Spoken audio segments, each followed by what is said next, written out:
സുഗമോദേവി സീരിയലിന്റെ ഇന്നത്തെ എപ്പിസോഡ് റിവ്യൂയിലേക്ക് എല്ലാവർക്കും സ്വാഗതം. അങ്ങനെ ഹരിവക്കീൽ വന്ന് കാര്യങ്ങളൊക്കെ തന്നെ നന്ദനോട് വിശദമായി തന്നെ ചോദിച്ചറിയുന്നു. അതിനുശേഷം സിദ്ധാർത്ഥനോടും ദേവികയോടും പ്രഭാവതിയോടായിട്ട് താൻ എന്ത് തീരുമാനം എടുക്കണമെന്ന് ചോദിക്കുമ്പോൾ എന്താണോ വക്കീലിനും തോന്നുന്നത് അതുപോലെ ചെയ്യാനായിട്ട് സിദ്ധാർത്ഥൻ പറയുന്നു. ദേവികയെയും നന്ദനെയും ഒന്നിപ്പിക്കാനായിട്ട് ഹരിവക്കീൽ ഒരു ചെറിയ മുൻകൈ എടുക്കുന്നുണ്ടെങ്കിലും ദേവിക അതിന് പിടികൊടുക്കുന്നില്ല. തന്റെ അച്ഛന് ഡിസ്ചാർജ് ദിവസമാണെന്നും അതുകൊണ്ട് എത്രയും പെട്ടെന്ന് ഹോസ്പിറ്റലിലേക്ക് എത്തണമെന്നും തീരുമാനം എന്താണെങ്കിലും തന്നെ അറിയിക്കണമെന്നും പറഞ്ഞുകൊണ്ട് ദേവിക അവിടെ നിന്നും പോവാൻ നിൽക്കുമ്പോൾ പ്രഭാവതിയാണെങ്കിൽ ഡിസ്ചാർജിന് ശേഷം ഇങ്ങോട്ട് വന്ന് താമസിക്കണമെന്ന് പറയുകയാണ്. തങ്ങളുടെ ദാമ്പത്യ ജീവിതമല്ല ഇപ്പൊ പ്രധാനമെന്നും ഒരു ജീവൻ എടുത്തിരിക്കുന്ന നന്ദുവിന്റെ കാര്യത്തിൽ ഒരു തീരുമാനം എടുക്കണമെന്ന് പറഞ്ഞുകൊണ്ട് ദേവിക അവിടെ നിന്നും പോവുകയാണ്. പിന്നീട് രജനിയാണെങ്കിൽ പതിവ് പോലെ തന്നെ ദേവികയെ കുറ്റപ്പെടുത്തുന്നുണ്ട്. അങ്ങനെ ശാരികയോട് വന്ന് വളരെ കൃത്യമായി തന്നെ ദേവിക കാര്യങ്ങളൊക്കെ തന്നെ വിശദീകരിക്കുകയാണ്. പിന്നീട് CP ആണെങ്കിൽ അരുന്ധതിയെ വിളിക്കാനായിട്ട് എത്തുന്ന സമയത്ത് മുഖം കഴുകാനായിട്ട് അകത്തേക്ക് പോകുന്നുണ്ട്. പെട്ടെന്നാണ് കണ്ണാടിയിലൂടെ ഒരു രൂപം മിന്നിമായുന്നത് പോലെ കാണുന്നത്.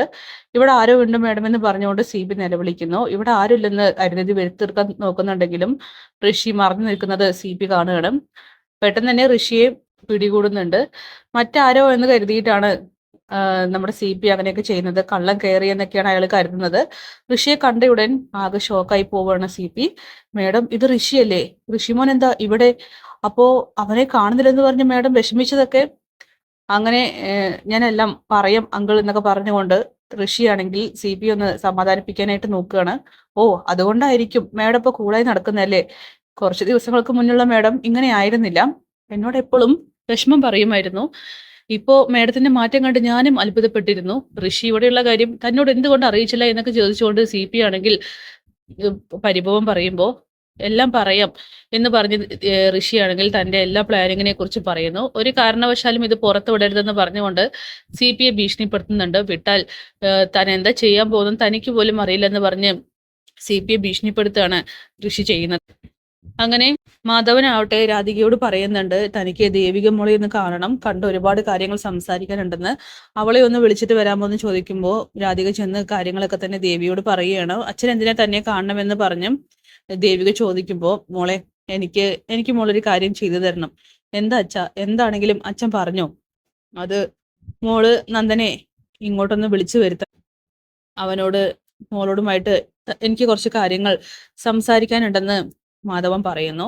എന്ത് കാര്യങ്ങൾ അച്ഛാ? അതൊക്കെ ഞാൻ പറയാം മോളെ. അച്ഛന്റെ ആഗ്രഹം നീ സാധിച്ചു തരില്ലേ? നീ എത്രയും പെട്ടെന്ന് നന്ദനെ വിളിച്ചിട്ട് വാ എന്നൊക്കെ പറയണം. ഫോണിൽ വിളിച്ചാലും മതി, നന്ദൻ ഇങ്ങോട്ട് വരുമല്ലോ.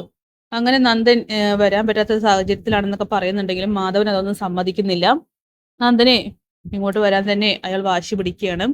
ദേവികയാണെങ്കിൽ അവസാനം അക്കാര്യം നന്ദനെയും സിദ്ധാർത്ഥനെയും വിളിച്ച് അറിയിക്കുന്നുണ്ട്. അങ്ങനെ ഹരിവക്കീലാവട്ടെ വീണ്ടും ചന്ദ്രവത്ത് വീട്ടിലേക്ക് എത്തുകയാണ്.